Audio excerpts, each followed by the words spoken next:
जय हिंद साथियों, फिर से स्वागत करता हूं आपके अपने चैनल में। और यहां पर देखिए हमारा वही झारखंड का जो एमसीक्यू क्वेश्चन चल रहा है वो चलेगा।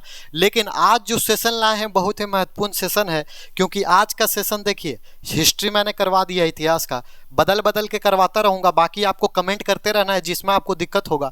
आज का मैं लेके आया हूँ राज व्यवस्था। जी हाँ, झारखंड का राज व्यवस्था। और इससे भी क्वेश्चंस आपको देखने को मिलेगा कितना, तो 7 से 8 क्वेश्चन तो आसानी से मिलेगा। और साथ ही साथ सिर्फ जीएसएससी सीजीएल नहीं, बाकी सभी एग्जाम में आपको पता है राज व्यवस्था का कितना बड़ा रोल है। तो आज हम इसी को देखेंगे, पूरी तरह से समझेंगे। और सेशन में क्या रहेगा, तो आपका विधानसभा में लेके आया हूँ इसमें, और न्यायालय देखा जाएगा और साथ ही साथ राज व्यवस्था को देखा जाएगा। तो समय ना व्यर्थ करते हुए स्टार्ट करते हैं। देखिए पहला क्वेश्चन आपको दिखाई दे रहा है, पहला क्वेश्चन आपके स्क्रीन पर है और दिखाई दे रहा है क्या, देखिए पूछा है झारखंड राज्य की कार्यपालिका का गठन किसके द्वारा होता है। देखिए झारखंड राज्य की अगर कार्यपालिका का बात किया जाए तो गठन जो होता है वो जो गठन किया जाता है राज्यपाल ये तो कॉमन है, सब कोई जानता है। लेकिन झारखंड राज्य की खासियत क्या है, ये राज्यपाल और राज्य मंत्री परिषद दोनों के द्वारा किया जाता है। यानी उसका हो जाएगा आपका उपयुक्त दोनों, यानी सी फॉर आपका कटप्पा हो जाएगा। अब थोड़ा सा हम लोग इसमें देख लेते हैं, राज्यपाल जब आया है तो राज्यपाल की कहानी थोड़ा सा हम लोग देख लेते हैं, क्योंकि राज्यपाल जो है ये आपको जानना है किस अनुच्छेद में होता है। साथ ही साथ राज्यपाल की अपनी शक्तियां क्या होती है वो देखेंगे, और साथ ही साथ देखेंगे राज्यपाल की क्या एलिजिबिलिटी होती है, क्या क्राइटेरिया होती है, क्या क्वालिफिकेशंस होता है, क्योंकि बराबर क्वेश्चंस आपको राज्यपाल से देखने को मिलेगा। तो देखते हैं, चलिए थोड़ा सा देख लेते हैं। पहले हम लोग अनुच्छेद देखिए, राज्यपाल या राज्य की जब बात आती है तो राज्यपाल या राज्य की जब बात आती है तो आपको पता होगा कि राज्य जो है द स्टेट की जब बात आती है तो स्टेट का जो हमारा संविधान में दिया गया है वो अनुच्छेद 152 से लेकर 237 तक जो अनुच्छेद है यानी आर्टिकल्स है वो हमको बताने का काम क्या करता है, राज्य के बारे में बताने का काम करता है। तो राज्य के अंदर ही आ जाता है क्या, आपका राज्यपाल यानी गवर्नर आ जाता है। अब गवर्नर का देखिएगा तो गवर्नर की जो है वो बताने का काम करता है आर्टिकल्स 152 से लेकर 161 तक की जो बात कही गई है वो राज्यपाल की बात कही गई है, यानी गवर्नर की बात की गई है। तो देखिए हम लोग एक एक कर करके देख लेते हैं अनुच्छेद को। पहला अनुच्छेद अगर देखें 152 यानी 152, तो ये आपको याद रखना परिभाषा दिया गया है। लेकिन परिभाषा किसका दिया हुआ है, यहां पर राज्य का परिभाषा दिया हुआ है। यानी राज्य का परिभाषा क्या दिया हुआ है वो समझिए थोड़ा सा।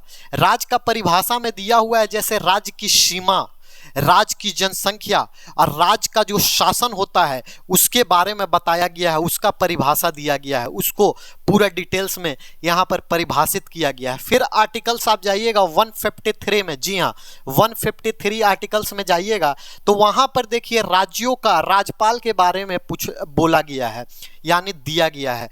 यानी आपसे पूछ सकता है कि राज्यों के राज्यपाल या राज्यपाल की चर्चा अनुच्छेद किसमें है, क्वेश्चन बन सकता है। तो आपको बोलना है 153 में राज्यपाल की यानी गवर्नर की चर्चा दी गई है।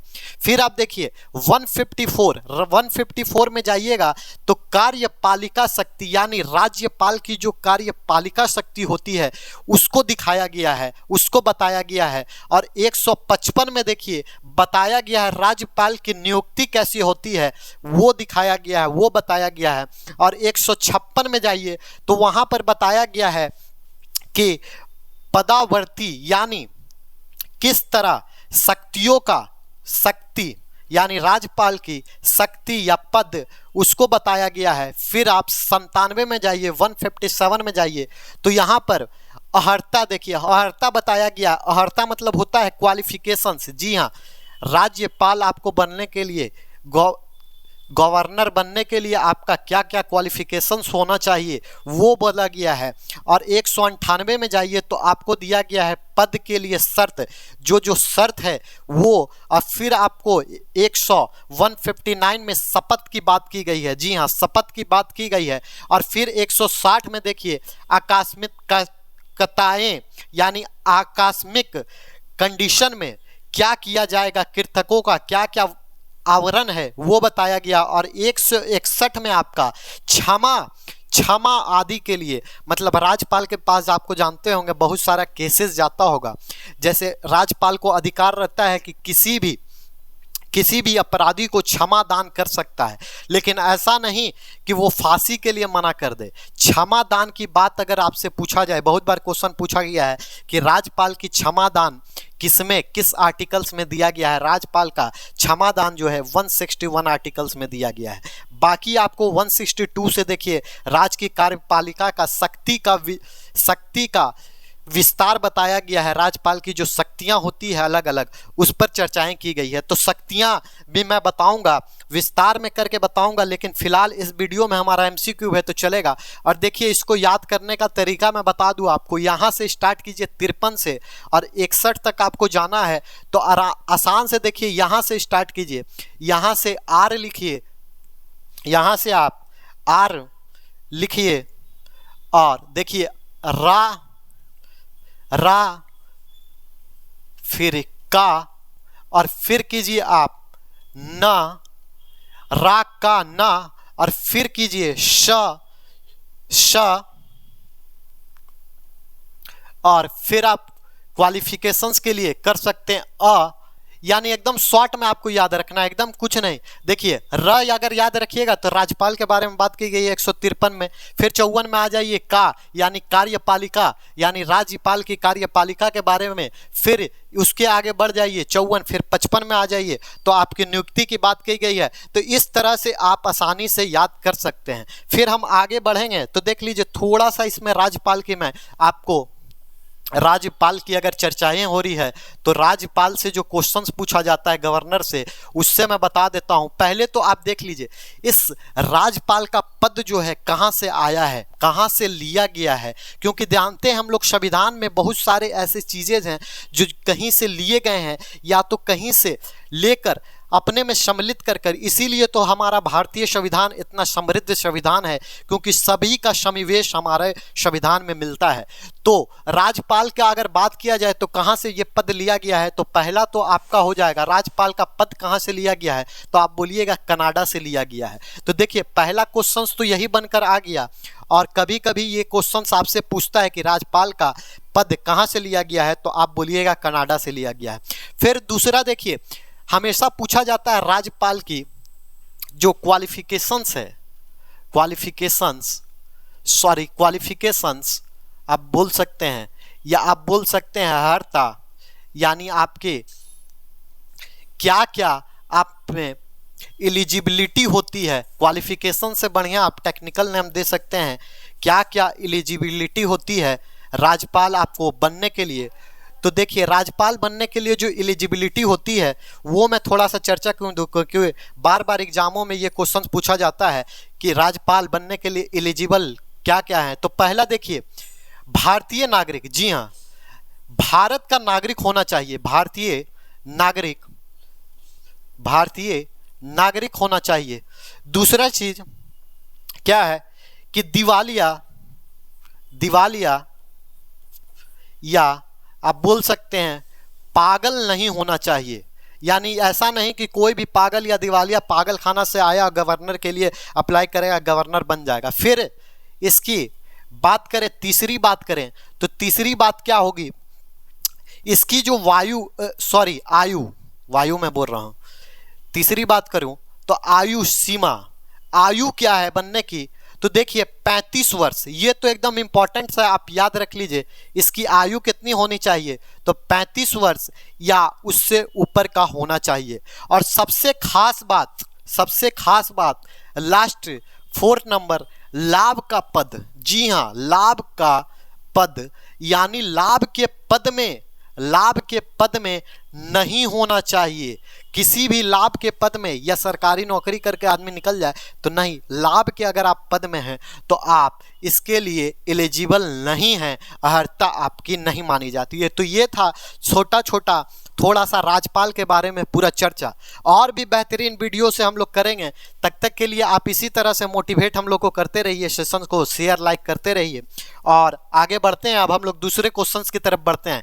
देखिए दूसरा क्वेश्चंस देखिए फिर आया यहाँ पर, झारखंड राज्य के लिए राज्यपाल की नियुक्ति कौन करता है? जी हाँ, राज्यपाल की नियुक्ति कौन करता है? एक चीज और मैं राज्यपाल के लिए बता दूं यहाँ पर, देखिए अपना जो राज्यपाल होता है या आप बोल सकते हैं ये जो गवर्नर होता है, गवर्नर जो होता है ये असंवैधानिक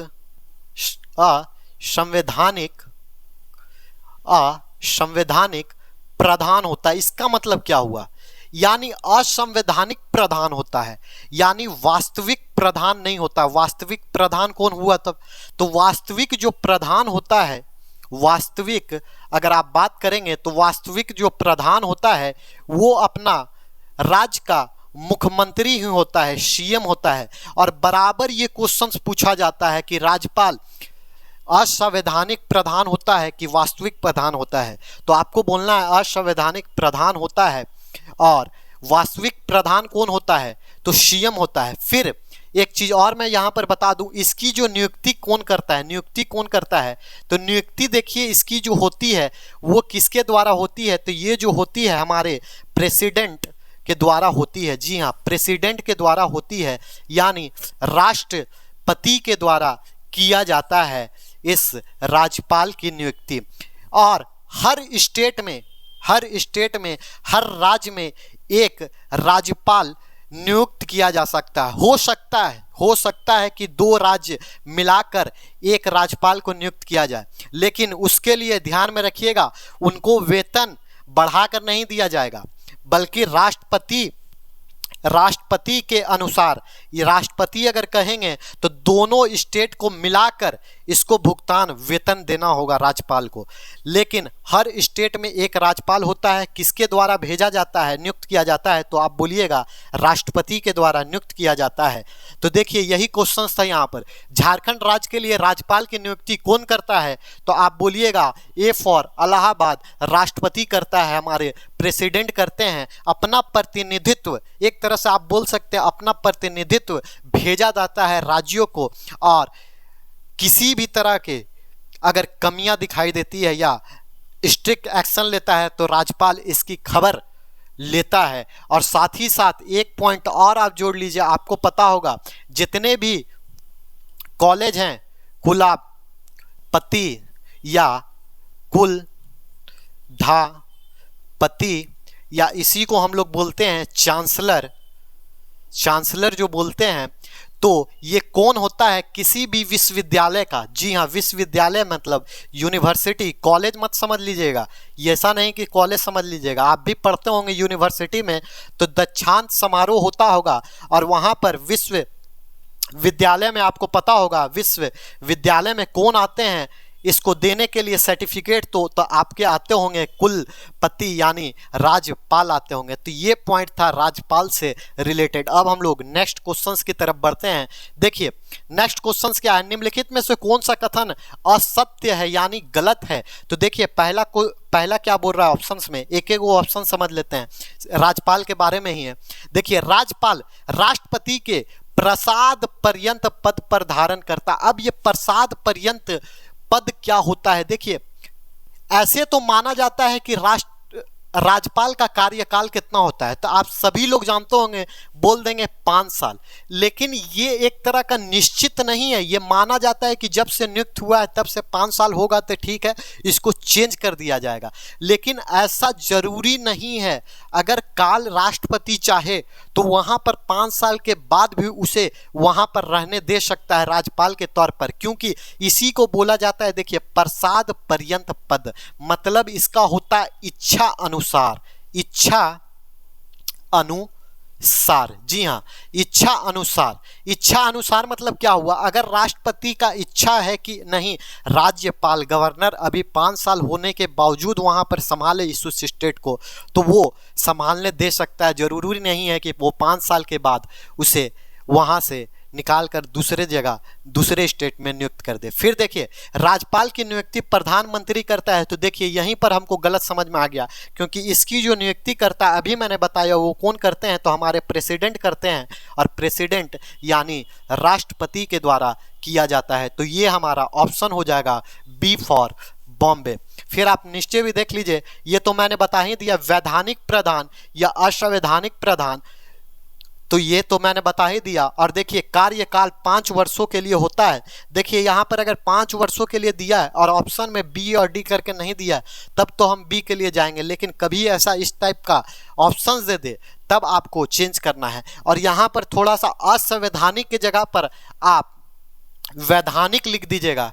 मैं जो असंवैधानिक बताया हूँ उसको वैधानिक कर लीजिएगा, तो और अच्छा लगेगा आपको देखने में, और अच्छा लगेगा देखने में, और अच्छा आपको सुनने में भी लगेगा। फिर देखिए नेक्स्ट क्वेश्चन है आपका, यदि झारखंड में संवैधानिक तंत्र विफल हो जाता है तो राष्ट्रपति को इसकी रिपोर्ट कौन देता है। तो राष्ट्रपति को देखिए कोई भी रिपोर्ट पहुंचाएगा तो देखिए राष्ट्रपति किसको भेजा है, तो राष्ट्रपति भेजा है किसको, तो राज्यपाल को भेजा है। तो राज्यपाल का भी तो फर्ज बनता है कि जितने रिपोर्ट हैं स्टेट के भेजे जाएं। तो देखिए कभी भी रिपोर्ट जो भेजा जाएगा राष्ट्रपति को, वो मुख्यमंत्री नहीं भेजकर या विधानसभा का कोई अध्यक्ष नहीं भेजेगा या उच्च न्यायालय या मुख्य न्यायाधीश नहीं भेजेगा, वो भेजता है राज्यपाल, क्योंकि राज्यपाल ही तो राष्ट्रपति का प्रतिनिधित्व कर रहा है हमारे स्टेट में, हमारे राज्य में। तो नेक्स्ट क्वेश्चन की तरफ अब बढ़ते हैं। नेक्स्ट क्वेश्चन आप देखिए, नेक्स्ट क्वेश्चन है झारखंड में विधानसभा, जी हाँ, विधानसभा सीटों की संख्या। देखिए अब विधानसभा का क्वेश्चन आ गया, राज्यपाल के बाद विधानसभा आ गया, और झारखंड में विधानसभा सीटों की संख्या कितनी है ये आपको बताना है। और ये एकदम कॉमन क्वेश्चन है, ये आप बताइएगा। तो मैं बता दूं ये जो विधानसभा सीट है वो टोटल है 82, जी हाँ 82, यानी 82 सीटेड है, यानी वो आपका ऑप्शन हो जाएगा option number B for Bombay. अब थोड़ा सा इसका सीट देख लें तो देखिए झारखंड के विधानसभा में देख लीजिए कुल सीट कितने हैं, 82 मैंने बताया, लेकिन 82 को हम लोग कभी भी याद रखेंगे तो रखेंगे 81 + 1। अब ये 81 + 1 क्यों हम बोल रहे हैं, आपको समझ में आएगा कि भैया 81 + 1 बोल रहे हैं। तो देखिए 81 + 1 इसलिए बोल रहे हैं क्योंकि एक जो है यहाँ पर मनोनीत सदस्य होता है, जी हाँ मनोनीत सदस्य होता है, ये आपको याद रखना है। कभी कभी एग्जाम में आपसे पूछ देता है कि इस 82 में से या सीटों में से कितने मनोनीत सदस्य होते हैं, तो आपको बताना एक मनोनीत सदस्य होते हैं। फिर आप देख लीजिए ये तो एकदम इंपॉर्टेंट है, अनारक्षित सीट यानी जनरल के लिए कितना रखा गया है, तो जनरल के लिए 44 रखा गया है। फिर देखिए अनुसूचित जनजाति हेतु आरक्षित सीटें कितनी रखी गई है, तो वो जो सीटें रखी गई है 28। और डाटा आपको एकदम क्लियर कट याद रखना है, क्योंकि पता नहीं कब पूछ दे, कुल सीट नहीं पूछ के